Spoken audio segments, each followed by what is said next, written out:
الحمدللہ رب العالمین والصلاة والسلام علی اشرف الخلق وخاتم النبیین نبینا محمد وعلی آلہ واصحابہ اجمعین اما بعد، آج ہمارے پاس ایک نیا موضوع ہے جس کا ہم آغاز کرنے جا رہے ہیں، اور یہ موضوع انتہائی اہم موضوعات میں سے ایک موضوع ہے۔ اس اعتبار سے بھی یہ اہم ہے کہ لوگوں کے ہاں اس موضوع میں، اس مسئلے میں بہت زیادہ شکوک و شبہات پائے جاتے ہیں، اور مختلف چیزوں کو لوگ جہاد کا نام دیتے ہیں۔ تو انشاءاللہ ہم اس موضوع کے اندر یہ اشکالات اور شبہات کو بھی واضح کریں گے کہ کون سا جہاد جو ہے وہ شرعی جہاد ہوتا ہے، اور وہ موضوع ہمارا جہاد کا ہے، جہاد کے احکام اور مسائل۔ آج اس کا بنیادی جو مسائل اور احکام چیزیں ہیں، پہلا حصہ ہے جس میں اس کی تعریف، اس کی مختلف صورتیں اور اس کی فضیلت انشاءاللہ ہم پڑھیں گے، اور اس کے بعد جو ہمارے دیگر لیکچرز ہیں انشاءاللہ ان کے اندر جہاد کی شروط، اس کے مختلف طریقے اور اس کا حکم اور اس کی مشروعیت اور دیگر جو ہے وہ احکام اور مسائل انشاءاللہ ہم پڑھیں گے۔ تو جہاد جو ہے جب یہ لفظ بولا جاتا ہے تو اس کی اصطلاحات جو ہیں وہ مختلف ہیں، یعنی عام اس کی تعریفات بھی ہیں اور خاص اس کی تعریفات بھی ہیں۔ اس کا ایک معنی مفہوم عام ہوتا ہے اور ایک اس کا مفہوم خاص ہے۔ لغوی اعتبار سے یہ باب جاہدہ یجاہد مجاہدتاً و جہاداً، یہ اس سے مصدر ہے جہاد۔ اس کا معنی ہوتا ہے مطلوب تک پہنچنے کی کوشش کرنا، مطلوب تک پہنچنے کی کوشش کرنا۔ جو بھی انسان کا ایک ہدف ہوتا ہے اس تک پہنچنے کی کوشش کرنا، یہ عموماً لغوی اعتبار سے استعمال ہوتا ہے، اور جب شریعت میں اس کا استعمال ہوتا ہے تو اس کے دو مفہوم ہیں جیسے میں نے بتایا ہے، ایک عام مفہوم ہے اور ایک خاص ہے۔ اور اس کی اگر ہم دونوں مفہوم کے اعتبار سے اگر ہم اس کو دیکھیں تو اس کی تین تعریفات کی جا سکتی ہیں۔ سب سے پہلی تعریف، ہدایت کے مخالف ہر طاقت کو روکنے کی جدوجہد اور کوشش کرنا، یہ جہاد ہے۔ ہدایت کے مخالف ہر طاقت کو روکنے کی جدوجہد اور کوشش کرنے کا نام جہاد ہے۔ ہدایت کے مخالف کون سی چیزیں ہو سکتی ہیں؟ نفس انسان کا، خواہشات ہیں، شیطان کے خلاف ہونے والی جدوجہد، یہ سارا جہاد کہلاتا ہے۔ یعنی انسان اپنی خواہشات پہ کنٹرول کرے، کیونکہ خواہشات بھی تو انسان کو جو ہے وہ گمراہی کی طرف لے جاتی ہیں اور گناہوں پر آمادہ کرتی۔ انسان کا نفس امارۃ بالسوء ہے جیسا کہ قرآن کریم میں ہے، اور شیطان سب سے بڑا انسان کا دشمن ہے، تو یہ بھی ایک طرح کا جہاد ہے۔ تو ہدایت کے خلاف اٹھنے والی ہر طاقت کو روکنے کا نام جہاد ہے۔ انسان کا اپنا نفس بھی ہدایت کے خلاف اٹھنے کے لیے تیار ہوتا ہے، انسان کی خواہشات انسان کو حق کے خلاف جو ہے وہ ابھارتی ہیں،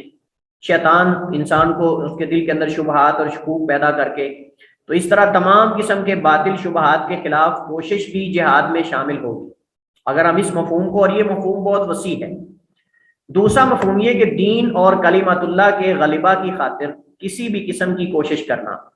دین اور اللہ کے کلمے کی بلندی اور اس کے غلبے کے لیے کسی بھی طرح کی کوشش جو ہے، وہ زبان سے ہو، وہ ہاتھ سے ہو، وہ قلم سے ہو، وہ تلوار سے ہو، وہ مال سے ہو، وہ جس طرح بھی ہو، یہ ساری جہاد کہلاتی ہے۔ تیسرا مفہوم جو خاص ہے، تیسرا مفہوم خاص ہے، مشرکین و کفار کے خلاف انہیں اسلام کی طرف لانے یا ان کے ظلم کے خاتمے کے لیے جدوجہد کرنے کا نام یہ جہاد ہے، اور اس کو قتال بھی کہتے ہیں، اور اس کو قتال بھی کہتے ہیں۔ یہ بھی مختلف طریقوں سے ہو سکتا ہے جیسا کہ آگے ہم اس کی وضاحت کریں گے۔ تو اس اعتبار سے تین تعریفات، دو عام ہیں، پہلی دو تعریفیں عام اور تیسری خاص ہے۔ خاص اس اعتبار سے کہ یہ خاص ہے کفار اور مشرکین کے خلاف جہاد کرنے سے، اور عموماً جب قرآن کریم کے اندر جہاد کا ذکر ہوتا ہے تو جہاد سے مراد اکثر آیات میں قتال ہوتا ہے، اور قتال کفار و مشرکین کے خلاف ہوتا ہے، لِإِعْلَاءِ کلمۃ اللہ، اللہ تعالیٰ کے کلمے کو بلند کرنے کے لیے، لِتَكُونُ کلمۃ اللہ ہی العلیٰ، تاکہ اللہ کا کلمہ یہی بلند ہونے والا ہو۔ اصل مقصود بھی یہی ہونا چاہیے۔ لیکن عام مفہوم میں جیسا کہ انشاءاللہ ہم آگے آیات ذکر کرتے ہیں اور آیات ہم پڑھتے ہیں کہ جن کے اندر عام نفس کے خلاف، خواہشات کے خلاف، اور جو ہے وہ مختلف انداز سے اپنے آپ کو گناہوں سے روکنا، یہ سارا جو ہے وہ جہاد کہلاتا ہے۔ تو جہاد کی مختلف صورتوں میں سب سے پہلے جیسے ہم نے تعریفات کے اندر ذکر کیا، جہاد بالنفس ہے، جس میں انسان کا اپنے نفس کے خلاف جہاد کرنا۔ اور اپنے نفس کے خلاف کیسے ہے؟ کہ انسان اپنے آپ کو دین کی تعلیم دے، اور علم یہ بہت بڑا جہاد ہے۔ علم کے لیے آپ جانتے ہیں مشکلات برداشت کرنا پڑتی ہیں، علم کے لیے گھر چھوڑنا پڑتا ہے، اہل و عیال کو چھوڑنا پڑتا ہے، انسان کو غربت کے اندر، انسان کو جو ہے وہ اجنبیت کے اندر رہنا پڑتا ہے، انسان کو سفر کی حالت میں۔ اس دور کے اندر تو وسائل زیادہ ہونے کی وجہ سے علم کا حصول انتہائی آسان ہو چکا ہے کہ میں یہاں بیٹھ کے آپ کو پڑھا رہا ہوں اور آپ اپنے گھروں میں جو ہے وہ پڑھ رہے ہیں۔ بسا اوقات آپ میں سے بعض سو رہے ہوں گے، بعض جو ہے وہ آپ میں سے اپنے کام میں لگے ہوں گے ساتھ، اور ساتھ جو ہے وہ ریکارڈنگ سن رہے ہیں، کلاس مطلب کلاس لائیو لے رہے ہیں، کچھ کھانا بھی کھا رہے ہوں گے، جیسے کہ ایک دو دفعہ جو ہے وہ معلوم ہوا ہے کیمرے سے، مختلف اپنے اپنے کام کر رہے ہیں آپ۔ تو اس کا مطلب یہ ہے کہ آج کے دور میں علم سیکھنا اتنا آسان ہو گیا ہے کہ میں یہاں پڑھا رہا ہوں اور آپ میں سے بہت سارے ایسے ہوں گے جو اپنے کام بھی کر رہے ہیں اور ساتھ جو ہے کلاس بھی لے رہے ہیں۔ حسن ظن یہ ہے کہ آپ ساری کلاس میں متوجہ ہوں گے، لیکن جب میں بلاتا ہوں کئی دفعہ بات ہوں کی آواز ہی نہیں آتی۔ تو اس کا مطلب یہ ہے کہ بسا اوقات کچھ ایسے بھی ہوتے ہیں جو اور کاموں میں بیزی ہوتے ہیں، اس وجہ سے میں بسا اوقات بیچ میں سے نام بولتا ہوں۔ تو نیٹ کا ایشو بھی ہو سکتا ہے، لیکن بسا اوقات یہ بھی ہو سکتا ہے کہ بندہ کہیں اور لگا ہوا۔ تو چلیے بہرحال لیکن مقصود یہ ہے کہ اس دور کے اندر اپنے آپ سے جہالت کو دور کرنا، اس سے بڑا کوئی جہاد نہیں، یہ بھی جہاد ہے۔ اپنے آپ سے جہالت کو دور کرنا، اپنے آپ کو علم کی رنگت کے اندر رنگنا، اور علم شرعی صحیح صافی شکوک و شبہات سے پاک علم سلف صالحین کے منہج اور طریقے پر جو ہے وہ کتاب و سنت کا علم حاصل کرنا، یہ یقیناً ایک بہت بڑا جہاد ہے۔ اس کے لیے انسان کو گھر بار چھوڑنا پڑتا ہے۔ قدیم زمانے کے اندر محدثین کئی مہینوں کا سفر، کئی سالوں کا سفر کرتے تھے، ایک شہر سے دوسرے شہر، دوسرے شہر سے تیسرے، ایک حدیث سننے کے لیے ان کو کئی مہینوں کا سفر کرنا پڑتا تھا، جیسے کہ صحابہ کرام رضوان اللہ علیہم اجمعین سے بھی اس بات کے جو ہے وہ حضرت عبداللہ ابن انیس رضی اللہ تعالیٰ عنہ، انہوں نے سفر کیا مصر کی طرف، شام کی طرف، کئی صحابہ کرام نے سفر کیا ایک حدیث کی تحقیق کرنے کے لیے، سننے کے لیے۔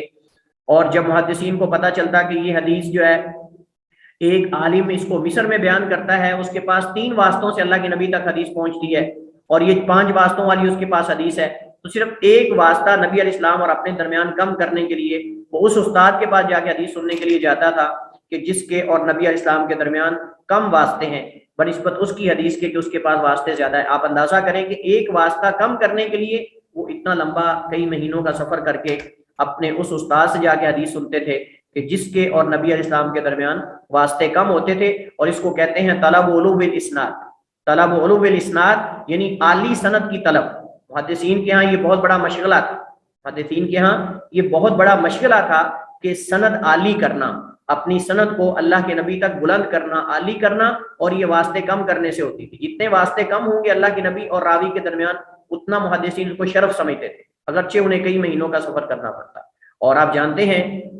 کہ وہ امام اور محدثی تصور نہیں ہوتا تھا، یہ معیوب سمجھا جاتا تھا محدثین کے ہاں کہ کوئی آدمی اپنے اہل علاقہ کے علماء سے علم سیکھنے کے بعد سفر نہ کرے، اپنے اہل علاقہ سے علم کے علماء سے علم سیکھنے کے بعد کہیں دوسرے علاقے میں سفر نہ کرے۔ یہ علماء کے ہاں، محدثین کے ہاں یہ معیوب سمجھا جاتا تھا کہ جس آدمی نے سفر ہی نہیں کیا دوسرے شہروں میں، گویا کہ اس نے علم حدیث کو طلب ہی نہیں کیا۔ تو بہرحال اس دور کے اندر علم کا سیکھنا، اپنے آپ سے جہالت کو دور کرنا یہ مشکل تھا، لیکن اس دور کے اندر انتہائی آسان ہے۔ اور میں کہتا ہوں کہ باوجود مصروفیات کے، دنیا کے، اور اس کے علاوہ جو ہے وہ دیگر انسان کے مشغلے اور مصروفیات ہیں، اگر آج بھی کوئی علم کو سیکھتا ہے تو یہ بہت بڑا جہاد ہے۔ علم کو سیکھنا، اس پر عمل کرنا، عمل کرنے کے بعد دوسروں کو اس کی دعوت دینا، اور اس پہ جو درپیش مسائل ہوتے ہیں، مشکلات ہوتی ہیں، مصیبتیں ہوتی ہیں، لوگوں کی باتیں سننا پڑتی ہیں، اس کے علاوہ انسان کو بھوک برداشت جو ہے وہ مارنا پڑتی ہے، نفس جان ماری کرنا پڑتی ہے، بہت ساری اس کے اندر مشکلات سامنے آتی ہیں۔ یہ جو اس میدان میں اترتے ہیں ان کو اس بات کا اندازہ ہوتا ہے۔ تو یہ ساری چیزیں بھی، یہ نفس کے ساتھ جہاد ہے کہ انسان جو ہے وہ مشکلات پہ صبر کرے۔ مشکلات انسان کو کئی طرح کی، یا تو علم سیکھنے کے اندر آتی ہیں، دعوت کے میدان میں آتی ہیں، دعوت و تبلیغ کے میدان کے اندر آتی ہیں، یا ویسے ہی انسان کو اللہ تعالیٰ کی راہ میں جو نیک کام کرتا ہے اس کو باتیں سننا پڑتی ہیں۔ آپ دیکھ لیں، داڑھی ہی ہے اس دور کے اندر، اگر داڑھی رکھ لیتے ہیں تو داڑھی کی باتیں لوگ کرتے ہیں، نمازیں لوگ پڑھنا شروع کر دیں، لوگ اس کو نمازی کہنا شروع کر دیتے ہیں، دیکھیں بڑا راہ بھی ہے نمازی، اس طرح کی لوگ باتیں کرتے ہیں۔ تو باتیں جو ہے وہ ہوتی ہیں اللہ کی راہ میں،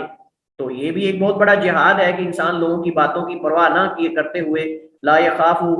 لومۃ لائم، کسی ملامت کرنے والے کی ملامت سے نہیں ڈرتا، بلکہ اللہ تعالیٰ کی ذات سے ڈرتا ہے۔ اللہ تعالیٰ قرآن کریم میں اس طرح کی جو جہاد کی قسمیں ہیں ان کو اللہ بیان کرتے ہوئے فرماتا ہے وَمَنْ جَاهَدَ فَإِنَّمَا يُجَاهِدُ لِنَفْسِهِ إِنَّ اللَّهَ لَغَنِيٌّ عَنِ الْعَالَمِينَ، اور جو جہاد کرتا ہے تو وہ اپنے نفس کے لیے جہاد کرتا ہے، بے شک اللہ تعالیٰ البتہ وہ غنی ہے جو ہے وہ جہانوں سے، تمام جہانوں سے اللہ تعالیٰ مستغنی اور بے نیاز اور بے پرواہ اور غنی ہے۔ اللہ کو کسی کی حاجت و ضرورت نہیں ہے کہ اللہ تعالیٰ جو ہے وہ کسی کا محتاج ہو۔ تو یہاں ومن جاہد فإنما یجاہد لنفسہ کے اندر جاہدہ سے مراد عمومی جہاد ہے، جیسا کہ آگے اس کی ہم وضاحت کرتے ہیں۔ اللہ تعالیٰ اسی صورت کے اندر آخری آیت میں اللہ تعالیٰ فرماتا ہے والذین جاہدوا فینا لنہدینہم سبلنا وان اللہ لمع المحسنین، والذین جاہدوا فینا، اور جن لوگوں نے ہمارے بارے میں پوری کوشش کی، یعنی ہماری راہ میں، فینا ہمارے اندر یعنی ہماری راہ میں، جس نے ہمارے راستے میں ہماری راہ میں ہمارے بارے میں کوشش کی، لنہدینہم سبلنا، ہم انہیں راستے دکھا دیں گے، ہم انہیں ان کے راستے کی رہنمائی کر دیں گے، مطلب صراط مستقیم کی طرف ان کو لے جائیں گے۔ یا بعض علماء کہتے ہیں اس سے مراد جو ہے وہ راستوں کی وسعت سے مراد اللہ تعالیٰ ان کے لیے آسانیاں پیدا کر دے گا، وَإِنَّ اللَّهَ لَمَعَ الْمُحْسِنِينَ، اور بے شک اللہ تعالیٰ احسان کرنے والوں کے ساتھ ہے۔ امام سدی رحمہ اللہ تعالیٰ فرماتے ہیں یہ آیات جو ہیں قتال کی فرضیت سے پہلے نازل ہوئی، یہ آیات قتال یعنی جہاد کفار کے ساتھ جو جہاد ہے اس سے پہلے نازل ہوئی، اور یہ صورت آپ جانتے ہیں عنکبوت جو ہے یہ مکی صورتوں میں سے ہے۔ اس سے معلوم ہوا کہ یہاں ان آیات میں جہاد عام مفہوم میں استعمال ہوا ہے، جو ہم نے ذکر کیا کہ کوئی بھی حق کے خلاف اٹھنے والی جو طاقت ہے، ہدایت کے خلاف اٹھنے والی طاقت، اس کو کنٹرول کرنا، اس کو روکنا، کوئی انسان کا اپنا نفس ہو سکتا ہے، شیطان ہو سکتا ہے، اس کے علاوہ جو ہے وہ ظلم ہو سکتا ہے، اس کے علاوہ کفار ہو سکتے ہیں، کوئی بھی ہو سکتے ہیں، تو یہ ہر طرح کا جہاد جو ہے وہ اس کے اندر آتا ہے۔ تو معلوم ہوا کہ آیات میں جہاد عام مفہوم میں استعمال ہوا ہے، کیونکہ یہ صورت مکی ہے اور مکہ میں قتال فرض نہیں ہوا تھا، جیسا کہ آپ جانتے ہیں۔ دوسری قسم جہاد کی یا دوسری صورت آپ کہہ سکتے ہیں وہ ہے شیطان کے خلاف جہاد کرنا، اور یہ بہت بڑا جہاد ہے۔ شیطان جس انسان پر غالب آ جاتا ہے وہ اس انسان کو سیدھی راہ سے بھٹکا دیتا ہے، اور اس کی آپ دیکھیں آغاز سے لے کر انتہا تک یہی کوشش ہے کہ جتنے زیادہ لوگوں کو اپنے ساتھ ملا لے، جتنے زیادہ لوگوں کو گمراہ کر لے، یہ جو ہے وہ اس کی آپ دیکھیں کہ اول و آخر کوشش ہے۔ اس وجہ سے اللہ تعالیٰ نے قرآن کریم میں اتنا دیگر چیزوں سے انسان کو نہیں ڈرایا جتنا اللہ تعالیٰ نے جو ہے وہ شیطان سے، اللہ ماتا فَاتَّخِذُوهُ عَدُوًّا، شیطان کو تم اپنا دشمن بناؤ، ان الشیطان لکم عدو فاتخذوه عدوا، بے شک شیطان تمہارا دشمن ہے، فاتخذوه عدوا، اسے اپنا دشمن بناؤ، دشمن سمجھو، یہ نہ سمجھو کہ تمہارا دوست ہے وہ، انما يدعو حزبه ليكونوا من اصحاب السعیر، وہ تو اپنے جو چیلے ہیں، اپنے جو اس کے حواری ہیں، جو اس کے اپنے گروہ کے لوگ ہیں، اس کی ٹیم ہے، وہ تو ان کو بلاتا ہے تاکہ وہ ہو جائے بھڑکتی آگ والوں میں سے، یعنی تاکہ وہ اصحاب السعیر یعنی جہنمیوں میں سے ہو جائیں۔ اس کی تو یہ کوشش ہے کہ جتنے زیادہ اپنے گروہ کے اندر لوگوں کو شامل کر لے، اپنی پارٹی کے اندر، اپنے چیلوں میں، اپنی جماعت میں، وہ تو چاہتا ہے، اس کی تو اول و آخر یہی کوشش ہے۔ تو اس وجہ سے شیطان کے خلاف جہاد یہ بھی بہت بڑا جہاد ہے کہ جب شیطان انسان کے ذہن کے اندر وسوسات ڈالے، شبہات ڈالے، تو اس کو انسان کو چاہیے کہ ان کو ٹالنے کی کوشش کرے۔ وہ شبہات اللہ کی ذات کے بارے میں بھی ہو سکتے ہیں، وہ شبہات جو ہے وہ ایمان کے بارے میں بھی ہو سکتے ہیں، وہ قضاء و قدر کے بارے میں بھی ہو سکتے ہیں، وہ شبہات جو ہیں وہ دین کے مبادیات کے بارے میں بھی ہو سکتے ہیں، وہ شبہات انسان کی اپنی ذاتی عبادت کے بارے میں بھی ہو سکتے ہیں، جیسا کہ ہم نے کئی جگہ پر یہ بڑا باقاعدہ ذکر میں نے کیا کہ وسوسات کی بیماری بہت بڑی بیماری ہے۔ انسان بسا اوقات اپنی عبادت کے بارے میں شک کرنے لگ جاتا ہے کہ میں نے وضو کیا ہے کہ نہیں کیا، کئی دفعہ وضو کرنے پہ پانی ضائع کرتا رہتا ہے، یہ پانی کا ضیاع ہے، فضول خرچی ہے۔ انسان تکبیر تحریمہ کہتا ہے نماز کے لیے، اس کو لگتا ہے میں نے تکبیر کہی نہیں، نماز کے اندر اس کو شبہات لاحق ہوتے رہتے ہیں۔ اور آج کل نوجوان طبقہ جیسے جیسے میڈیا کو استعمال کرتے ہیں، اللہ تعالیٰ کی ذات کے بارے میں بہت زیادہ شکوک و شبہات کا شکار ہے آج کل ہماری قوم۔ یعنی آپ دیکھیں کہ اس قدر شبہات پھیلائے جا رہے ہیں کہ جو ہمارے ہاں مبادیات تھیں اور ہمارے ہاں جو آپ سمجھ لیں کہ ثابت شدہ حقائق تھے، آج ہم ان کے بارے میں بھی شک کرنے کو جو ہے وہ تیار ہو چکے ہیں۔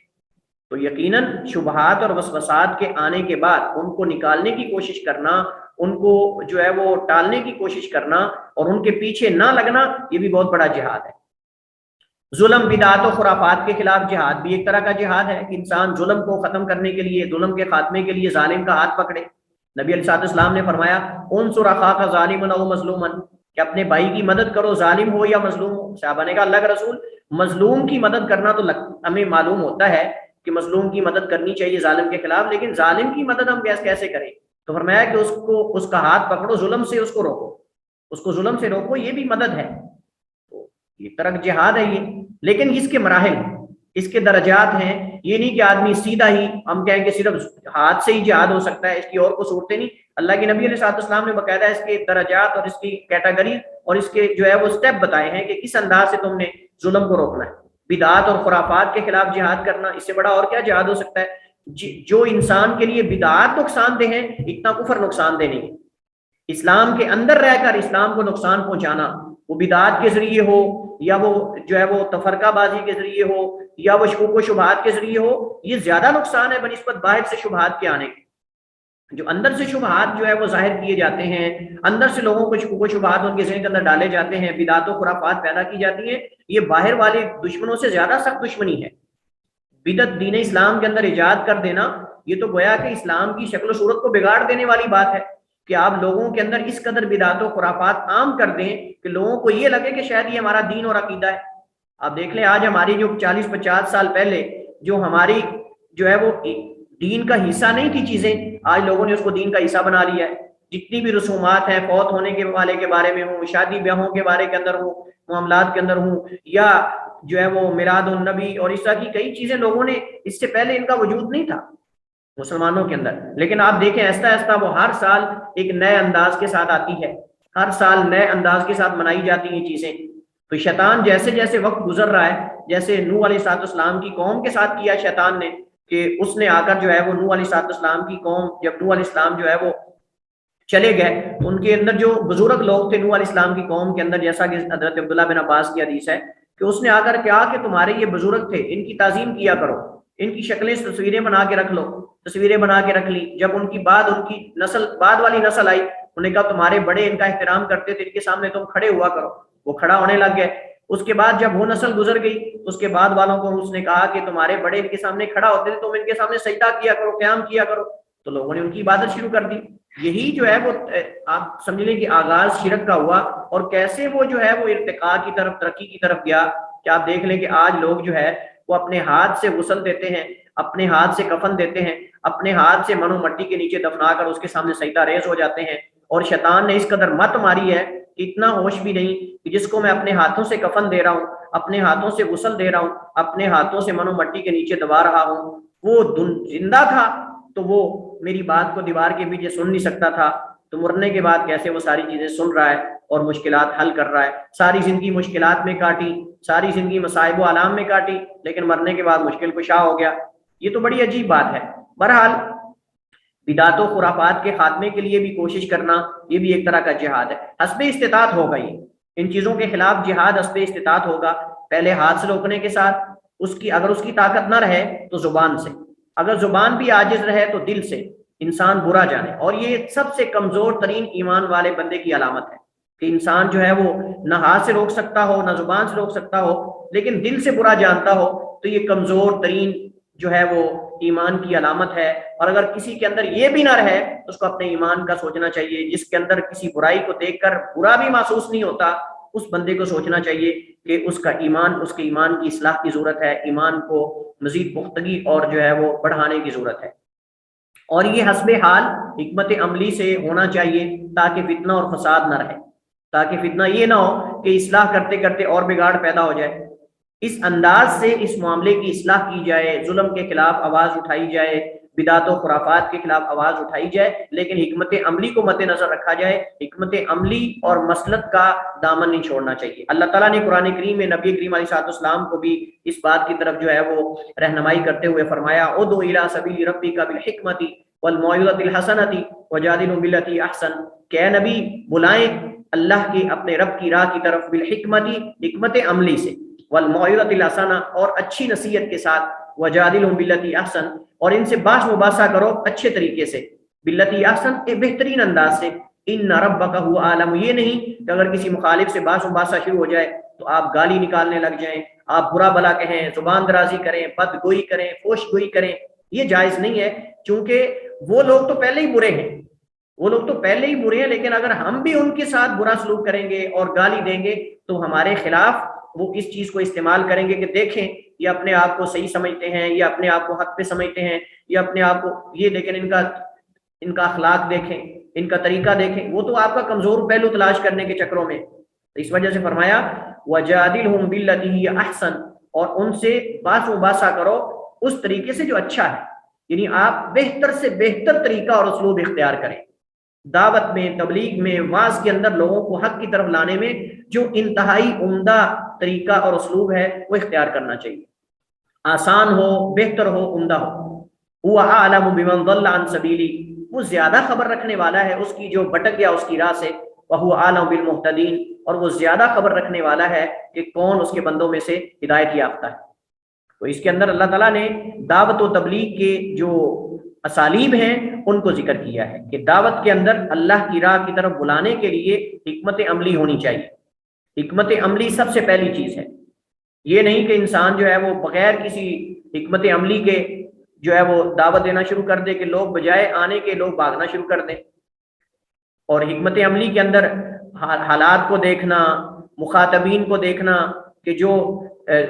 سامنے آپ کے موجود ہیں وہ کون سے لوگ ہیں، آپ کن سے مخاطب ہیں، آپ کس جگہ مخاطب ہیں، آپ کس موسم کے اندر ہیں. یہ نہ ہو کہ وہ غمی کے اندر وہ آپ خوشی کی باتیں کر رہے ہو، وہ خوشی کے اندر وہ آپ رلانے کی باتیں کر رہے ہو. مطلب ایک بندہ جو ہے وہ انتہائی خوشی کے موقع پر لوگوں کو جنت جہنم کے ذکر شروع کر دے، نہیں، بلکہ حالات، واقعات، موسم، ماحول، لوگوں کے درجات اور لوگوں کی کیٹیگریز اور لوگوں کے علمی مرتبہ اور مقام اور ان کی یہ ساری چیزوں کو سامنے رکھنا چاہیے.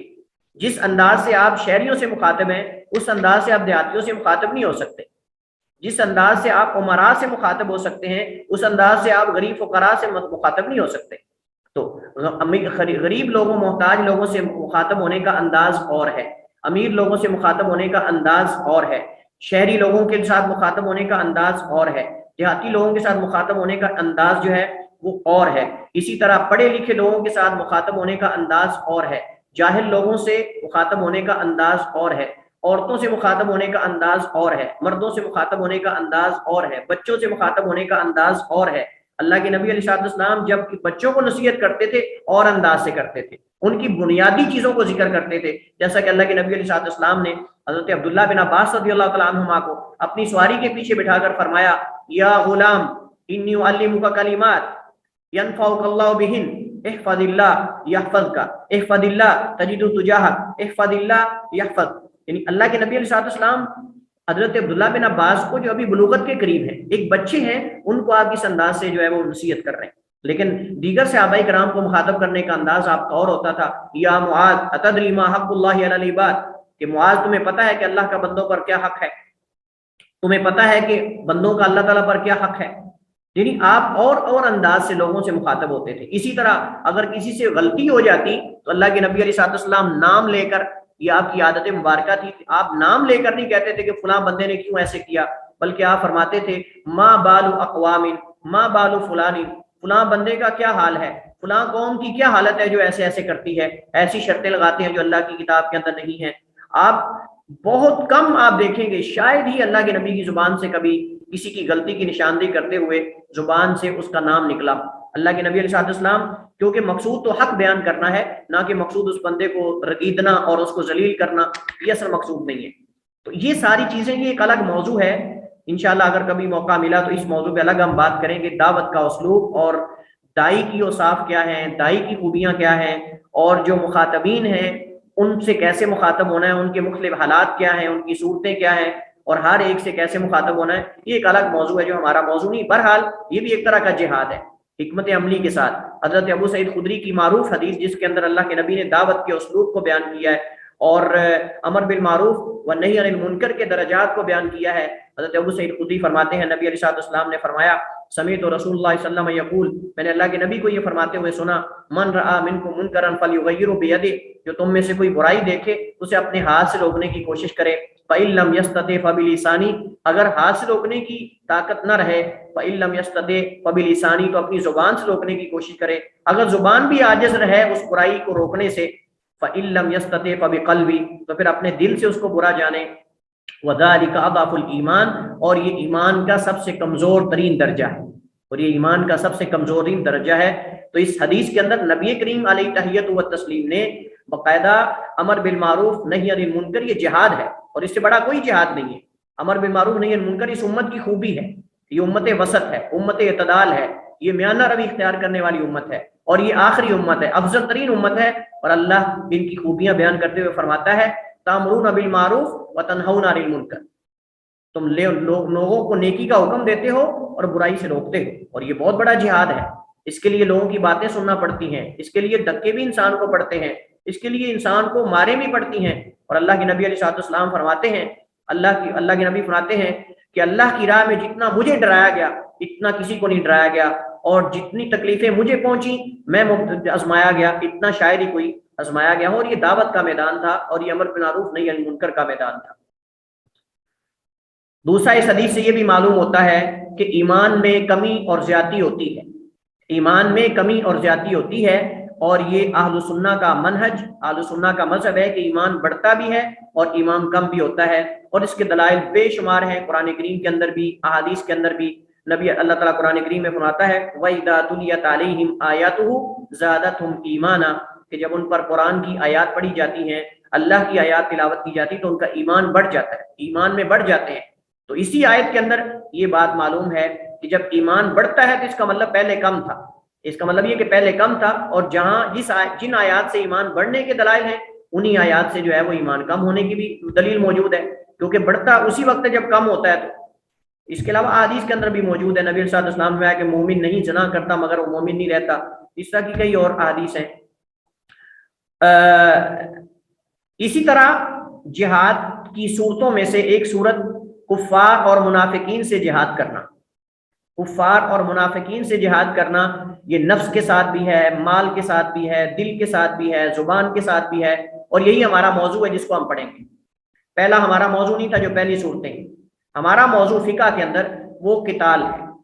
وہ جہاد کفار کے ساتھ، منافقین کے ساتھ، مشرکین کے ساتھ جہاد، یہ اصل ہمارا موضوع فقہ کا۔ باقی موضوع جو ہے وہ عقیدے کا موضوع ہو سکتا ہے، وہ جو ہے وہ اخلاقیات کا موضوع ہو سکتا ہے، لیکن یہ اصل موضوع ہمارا فقہ کا وہ یہ ہے کہ کفار و مشرکین کے خلاف جہاد،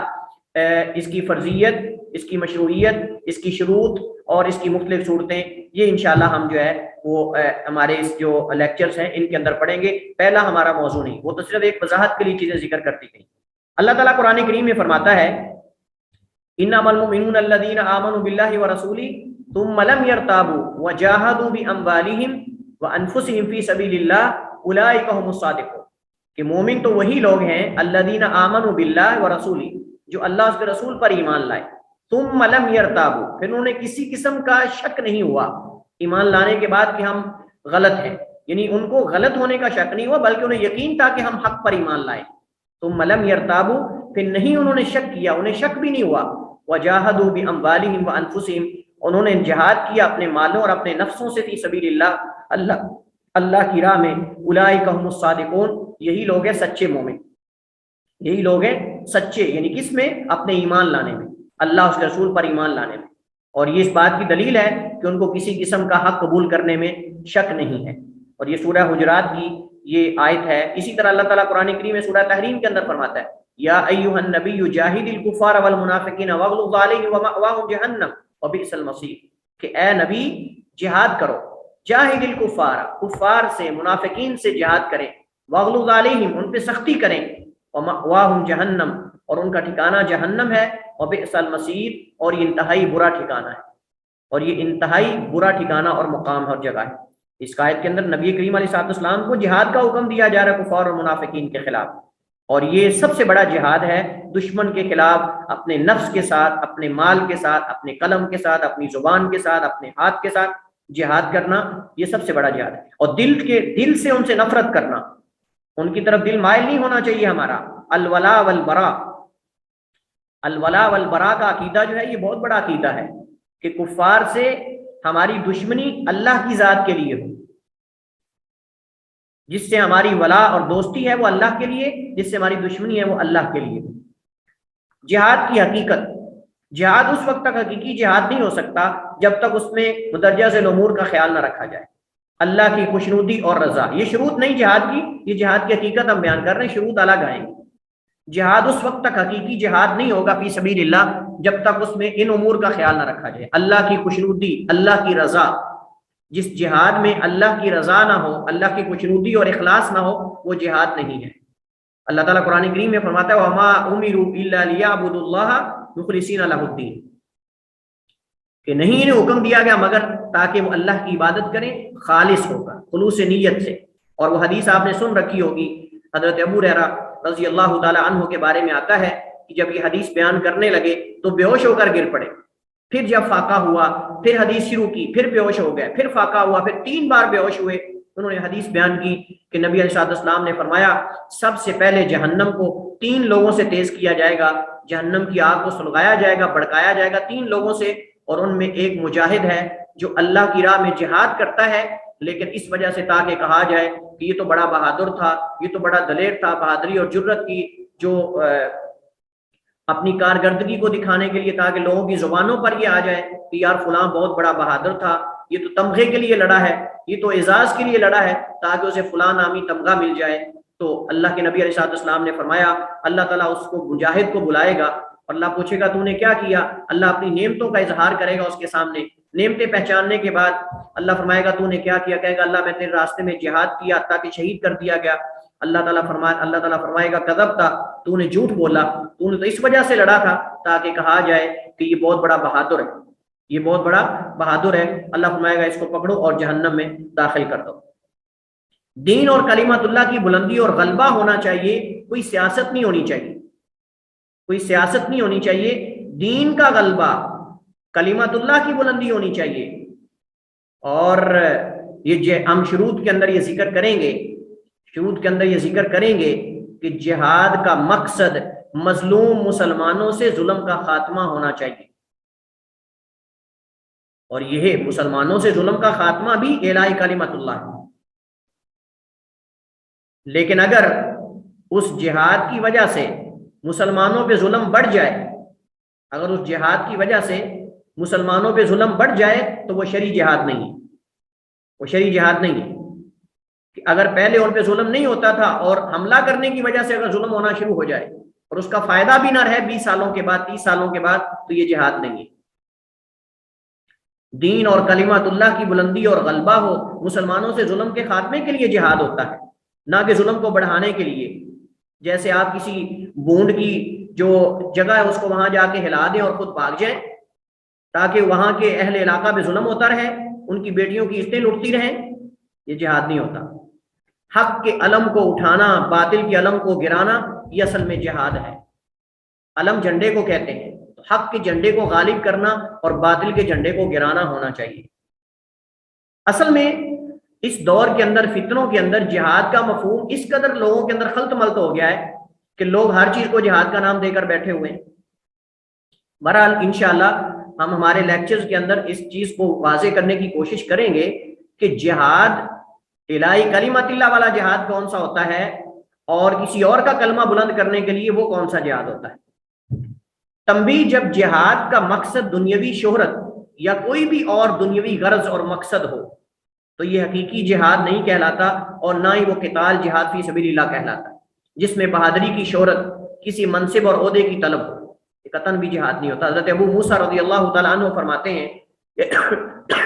ایک آدمی نبی کریم علیہ السلام کے پاس آیا، فقال، اس نے کہا،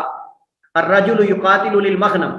اللہ کے رسول، آدمی لڑتا ہے غنیمت حاصل کرنے کے لیے، والرجل، اور ایک آدمی، یقاتل لڑتا ہے للذکر، للذکری، یاد دہانی کے لیے، تاکہ ذکر کیا جائے، اس کی زبانوں پہ ذکر عام ہو جائے۔ والرجل یقاتل لیرا مکانہ، اور آدمی لڑتا ہے تاکہ اس کی جگہ واضح ہو جائے، تاکہ اس کی شہرت ہو جائے، مطلب مرتبہ اور مقام اس کا بڑھ جائے۔ فمن فی سبیل اللہ، تو کون ہے جو اللہ کی راہ میں ان میں سے؟ فرمایا من قاتل لتکون کلمۃ اللہ ہی العلیٰ فہو فی سبیل اللہ، جو لڑا اس وجہ سے، لام تعلیل کا ہے، ریزن، وجہ بتائی جا رہی، تاکہ ہو جائے اللہ کا کلمہ یہی بلند ہونے والا، اللہ کے کلمے اور دین کا غلبہ یہ مقصود ہو، فہو فی سبیل اللہ، تو یہ اللہ کی راہ میں ہے۔ اور یہ صحیح بخاری اور صحیح مسلم کی حدیث ہے۔ اور بھی اس موضوع کے اندر کافی ساری احادیث ہیں، لیکن ایک حدیث ذکر کرنا کافی ہے۔ مقصود یہ ہے کہ اللہ کا کلمہ یہ اصل مقصود ہونا چاہیے۔ غنیمت کا حصول، یا جو ہے وہ صرف لوگوں کی زبانوں پہ تاکہ میرا ذکر ہو جائے، یا یہ ہے کہ میرا مقام اور میرا مرتبہ جو ہے وہ نمایاں ہو جائے کہ دیکھیں یہ فلاں آدمی نے فلاں ہو کر اتنے بڑے جو ہے وہ بہادری کے جوہر دکھائے، یا فلاں ہو کر فلاں کر دیا، تو یہ جو ہے وہ درست نہیں ہے۔ جہاد فی سبیل اللہ کا مقام و مرتبہ بہت بڑا ہے، اس کو اسلام کی کوہان کہا گیا ہے، کیونکہ اس میں کئی ایک مسلطیں ہیں، فوائد ہیں، اسلام اور اہل اسلام کی حفاظت، زیادتی کرنے والوں کی زیادتی کو روکنا، اللہ کے کلمے کو بلند کرنا، دین کے جو خصوصیات اور محاسن ہیں ان کو لوگوں کے اندر عام کرنا، اور لوگوں کو دین امن، دین اسلام، دین حق، دین ہدایت اور ایک جو ہے وہ دنیاوی اور اخری امن کی طرف لے کر آنا، یہ اصل مقصود ہے۔ اور یہ لوگوں کے ساتھ احسان ہے، نہ کہ لوگوں کے ساتھ ظلم ہے۔ یعنی آپ لوگوں کو جہالت اور تاریکیوں سے نکال کر روشنی اور نور کی طرف لاتے ہیں، تو یہ ان کے ساتھ احسان ہے، نہ کہ ان کے ساتھ یہ جو ہے وہ ظلم اور جبر ہے۔ حضرت اور جہاد کی فضیلت اور اہمیت کی وجہ سے سید المجاہدین نبی کریم صلی اللہ علیہ وسلم نے بھی اللہ کی راہ میں شہادت کی تمنا کی۔ ابو ہریرہ رضی اللہ تعالیٰ عنہ روایت کرتے ہیں، فرماتے ہیں سمیت النبی صلی اللہ علیہ وسلم، میں نے نبی علیہ السلام کو یقول فرماتے ہوئے سنا، والذی نفسی بیدی، اس ذات کی قسم جس کے ہاتھ میں میری جان ہے، لولا ان رجالا من المؤمنین، اگر لوگوں میں سے مومنوں میں سے کچھ آدمی لا تطیب انفسهم، ان کے نفس یہ بات قبول نہ کریں، ان یتخلفوا عنی، کہ مجھ سے وہ پیچھے رہ جائیں، ولا اجد ما احملهم علیہ، اور نہ میرے پاس جو ہے وہ سواریاں ہوں، مطلب جن پر ان کو میں سوار کر کے لے جا سکوں، ما تخلفت عن سریۃ، نہ میں پیچھے رہوں کسی بھی سریے سے، تغزو فی سبیل اللہ، جو اللہ، یعنی ان کو پیچھے نہ رکھوں میں، اگر جو ہے وہ اگر ان سواریاں میرے پاس ہوں اور میرے پاس وسائل ہوں، تو اللہ کے نبی فرماتے ہیں کہ میں ان میں سے کسی کو جہاد سے پیچھے نہ رکھوں، تغزو فی سبیل اللہ، کسی سریے سے، کسی اللہ کے نبی علیہ السلام یہ فرما رہے ہیں کہ اگر میرے پاس جو ہے وہ سواریوں کی قلت نہ ہو جس وجہ سے لوگ غزوہ سے پیچھے رہیں، تو میرے پاس سواریاں اگر وافر مقدار میں ہوں تو میں کسی کو بھی غزوے اور سریے سے پیچھے نہ رکھوں۔ سریہ جو ہے یہ